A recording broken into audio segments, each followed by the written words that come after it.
تخيل تكون غريب في بلاد ما كتعرف فيها حتى حد، وكل شي ضدك، المدرسة، المجتمع، وحتى الماضي ديالك. ولكن بالرغم هذا الشي كتوقف وكتقلب الطاولة. شنو وقع وكيفاش قلب الصراع الانتصار؟ هذه هي قصة علي اللي ماشي بحال اي قصة. الفيلم كيحكي على القصة ديال ولد إيراني سميتو علي جهاني، اللي كيتعرض لعدة صعوبات وهو كيحاول يحقق الأحلام ديالو في مجتمع كيدفعو بعيد. القصة كتوقع في الثمانينات، وقت ما كانت إيران في حرب مع العراق، وكانت الولايات المتحدة كتساند العراق، خايفين على السلامة ديال ولدهم وما باغينوش يتورط في الفوضى ديال الحرب. الوالدين ديال علي قرروا يصيفطوه لأمريكا. قبل ما يمشي الأم ديالو عطات ليه تذكار خاص وقالت ليه هذا الماضي ديالك، وكل نهار غتعيشو من بعد هاد الليله هو نعمه. علي شد الطريق وقال ليه خونا فاش نوصلوا لمنطقه التفتيش تخبى، وهو معلق طاح ليه الساروت اللي عطاتو الام ديالو، ولا كيشوف غير الموت قدامه. ولكن علي كتب ليه عمر جديد وجابها في كاليفورنيا، وسكن مع العم ديالو حاز. الحياه الجديده ديالو في ميريكان ما كانتش سهله. في النهار الاول في الثانويه تعرض للعنصريه من طرف الزملاء ديالو بسبب الحرب بين ايران والعراق. بزاف ديال الامريكيين كيشوفوا الايرانيين كاعداء ولا هدف ديال التنمر، خصوصا من طرف واحد الولد سميتو مايك اللي شابه عياقه. بدا كيتنمر عليه وكيضحك ليه على الماكله ديالو اللي صوب ليه عمو. بقى فيه الحال، جمعها وجمع الوقفه وهو خارج. داز قدام مطعم كتخدم فيه زميلته في القسم كريستي، وكانت في داك اللحظه كتعاون الام ديالها في المطعم. وقال ليه كيفاش كان النهار ديالك في المدرسه، وقال لي فاش جيت انا النهار الاول كانت الايام مزدهره، ودابا جيتي انت بالحظ ديالك السيء. وطلع لبيتو داك الساعه والحزن في عيني على الوضع ديالو.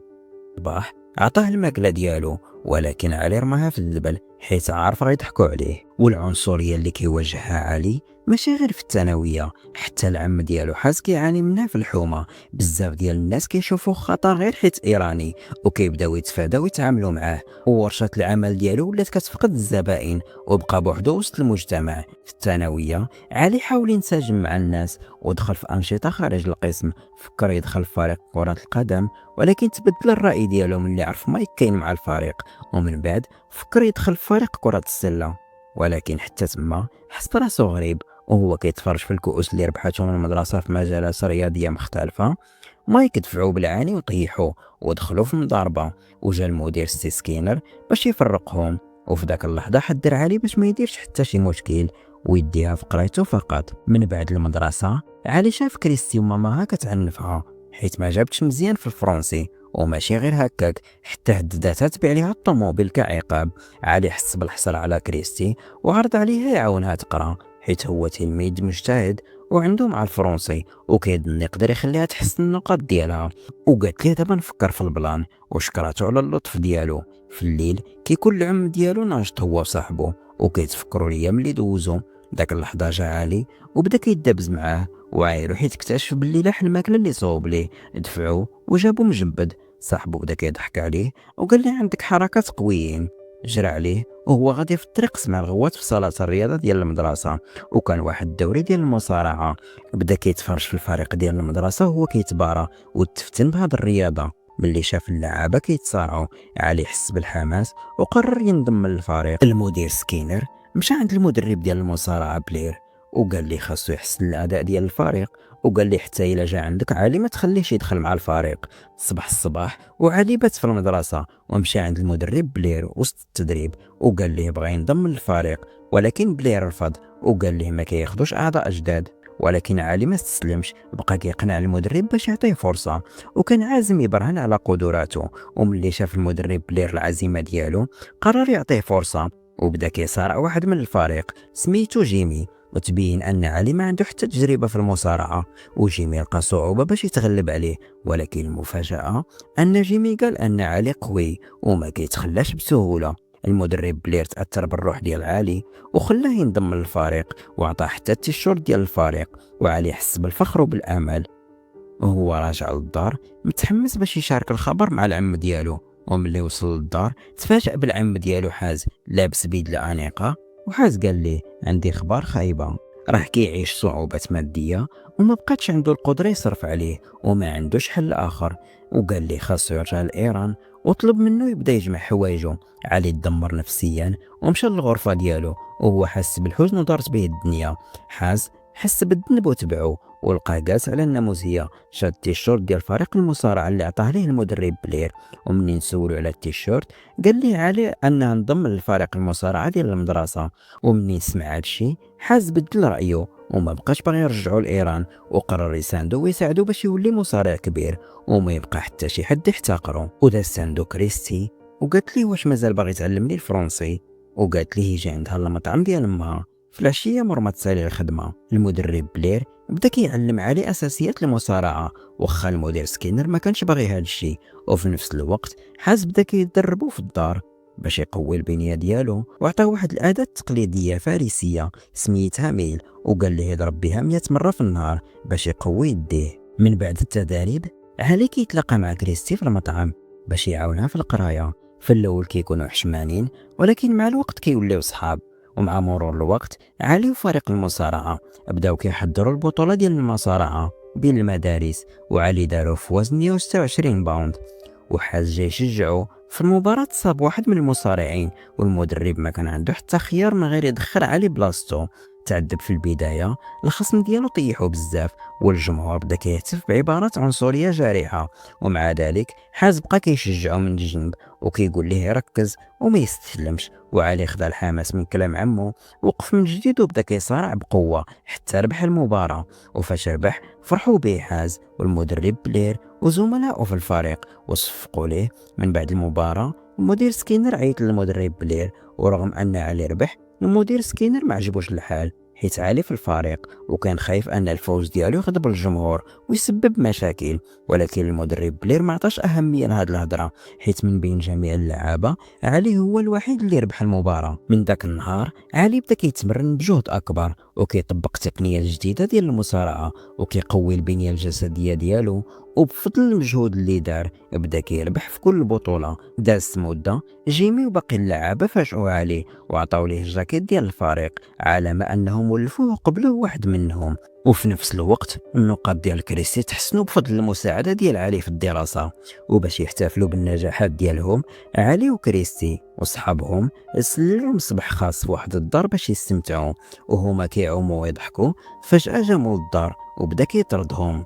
كاملين هربوا غير علي وكريستي بقاو في المسبح، ولكن لحسن الحظ مشى مول الدار قبل ما يشدهم وهربوا بجوجهم وهما كيضحكوا على الموقف اللي وقعوا فيه. وبما انه ما كاين حتى شي واحد قرب يحطم الرقم ديالو بدا كيشعر بالتهديد من النجاح ديال علي وقرر يتحدى علي في البطوله الجايه، ولكن خاصو ينقص من الوزن باش يقدر يصارع في وزن 126 باوند اللي كيلعب فيه علي.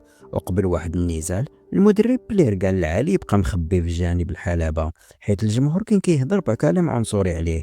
وفاش كان مخبي علي بالصدفة سمع كريستي وصاحبتها ويندي كيهضروا، وفي داك اللحظة ويندي سولت كريستي واش كتعرف علي، وكريستي نكرت العلاقة الشيء اللي سبب صدمة لعلي. كريستي حتى هي قالت فيه كلام عنصري وعلي حقد وحزن، ولكن حول هاد المشاريع التقى في النزال ديالو وغلب الخصم ديالو في ثواني معدودة وخلى كلشي مصدوم. حتى المدير سكينر اللي كان ديما كينتقد علي وقف وصفق على الأداء الرائع ديالو. بعد البطولة رومان واجه علي في غرفة الملابس وهددو وقال لي أن المواجهة اللي جاية ما غاديش تكون سهلة. وملي رجع للدار قال لعمو حاز على التهديد ديال رومان، وباش يوجدوا المباراة حازوا علي بداو كيتفرجوا فيديوهات ديال المباريات القديمة ديال رومان.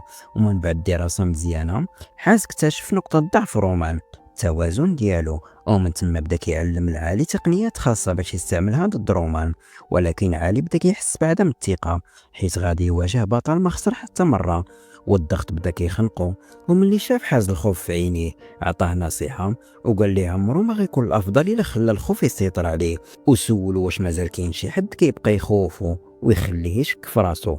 فالغد ليه علي قرر يتبع نصيحة عمو ويمشي يواجه الشخص اللي كان ديما كيرعبو مايك، وهو غادي عنده كريستي وقفاتو وسولاتو علاش ما بقاش كيهضر معاها، ورد عليها علي وقال لها انه سمع الحديث ديالها مع ويندي وتجرح بكلامها. ومن بعد مشاو خلاها ومشى مباشرة عند مايك وقدام الجميع. واجه مايك وتقاتل معاه وتغلب على الخوف ديالو، ولكن المدير سكينر جاو فرقهم، ومن اللي عرف ان علي هو اللي بدا ما بقى عنده حتى خيار، وقرر يطرد علي من فريق المصارعة. وهكذا علي ما بقاش يقدر يشارك في البطولة الجاية. وفي نفس الوقت المدرب بلير مشى لعند حاز للدار وقال لي انه معجب بزاف بالمهارات ديال علي في المصارعة، وطلب منه يكون مساعد ليه، حيث كيظن ان التقنيات ديال حاز يقدروا يرفعوا الفريق المدرسي للمجد.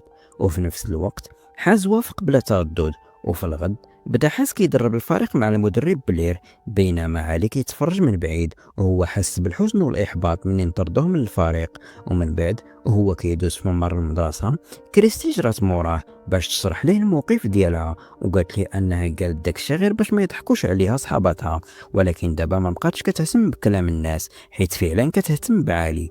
وباش تبين ليه مشاعرها، كريستي بس قدام الجميع، والصدمه وقعت في المدرسه وما بغاتش تبقى مخبيه داكشي. منين تصالح مع كريستي، علي جرى للمكتب ديال المدير باش يطلب فرصه جديده ويرجع للفريق. في الاول المدير سكينر ما قبلش الطلب ديالو، ولكن علي ما استسلمش وراه المفتاح اللي عطاتو له الام ديالو، وفسر ليه ان هذا المفتاح هو سر القوه ديالو كامله في هذه المعاناه. ومن بعد بدا كيهضر ليه على الصعوبات اللي عاشها في ايران، وترجع باش يعطيه فرصه، وقال ليه غيخلي المدرسه تفتخر به. المدير سكينر تاثر بكلامه، واخيرا وافق يرجعوا للفريق في البطوله الجايه. ماشي غير علي اللي تالق، الفريق كامل قدم اداء ممتاز، وبفضل التداريب والنصائح من بلير وحاز الفريق كامل تاهل للنهائي، كيكونوا مستمتعين بوقتهم. وعلي ورومان كيكونوا كيواصلوا التداريب ديالهم وكيستعدوا للنهائيات. جهه اخرى حاز كيكون متفاجئ وكيحس بالفخر حيت بلير وسكيلر طلبوه باش يدرب الفريق بلاصتو ويوصلوا للنهائيات، حيت هو عنده شي ظروف خاصه خاصهم يقضيهم ضروري. حاز كيقود الفريق وهو كله حماس، هو والفريق كذلك، ولكن جيمي كيخسر وكيبقى فيه الحال، وكيمشي عنده حاز وكيواسيه وكيقول ليه انت راك بطل وراك درتي اللي عليك. وهنا جا الدور على علي ودخل المباراة هو كله عزم على الانتصار وعينيه على مواجهة رومان. كيربح وكيمشي كيعنق عمو وهو كله فخر بداك الشيء اللي حقه. في العشية علي وصحابه قرروا يديروا حفلة باش يحتفلوا بالنجاح، وفي ذاك اللحظة علي عرض على عمو الحفلة وقال لي غادي نحتفل باش تدي اللقب، وعنقو وقال ليه ما كنتش غندير هاد الشيء بلا بيك، وبشكل مأساوي وهو غادي وقع عليه حادث خايب وتوفى. وهذا الشيء كان صدمه لعلي حيت فقد العائله الوحيده اللي كانت عنده في كاليفورنيا، وفي نفس الوقت افقد اعز صديق ومدرب ديالو. ودابا ولا مهدد بالترحيل بسبب موت الكفيل ديالو وعدم الامكانيه انه يخوض النهائي. وهما كيجمعوا في الحوايج ديال عمو لقى واحد الالبوم فيه صور قدام، واكتشف ان العم ديالو كان مصارع شحال هادي وانه فاز بعده القاب وبطولات، وقرر يشارك في النهائيات باش يحقق الحلم ديال عمو حتى ولا كانت على حساب الترحيل ديالو. وجا نهار الجوله النهائيه ديال بطوله المصارعه، وعالي غادي يواجه رومان البطل اللي ما خسرش، وكل واحد بدا كيشق طريقه للنهايه. فوز تلو الاخر الطرفين بجوج حتى وصلوا للنهائي، وتبين ان جميع زملاء علي خسروا، يعني هو الامل الاخير للمدرسه. قبل ما تبدا المباراه المدرب بلير شجع علي وقال ليه يركز ويقاتل على الفوز اللي عمو كان ديما مؤمن به، وعطاه الساروت اللي كان عطاته ليه مو. بدات المباراه وعلي تعذب في الجوله الاولى، ورومان كان متفوق عليه بزاف، طيح علي مرات عديده وجمع نقاط كتر. في الجوله الثانيه رومان دار خطا وتحسبت عليه، الشيء اللي عطى فرصه لعلي باش يرجع في النزال. ملي رومان طيح علي مره اخرى علي لقى صعوبه باش يوقف، ولكن فاش شاف الكرسي خاوي اللي كان مخصص للحاز حس بطاقه قويه داخل ديالو، وتفكر التقنيات اللي علمها ليه عمو وبدا يطبقها وحده وحده شويه بشويه على قلب النزال، وربح رومان في واحد العوده اسطوريه. الجمهور بدا كيصيح ويشجع حيت علي ربح الميداليه الذهبيه، وماشي غير جاب الفخر للمدرسه ولكن ربح منحه كامله باش يكمل قرايته في الجامعه.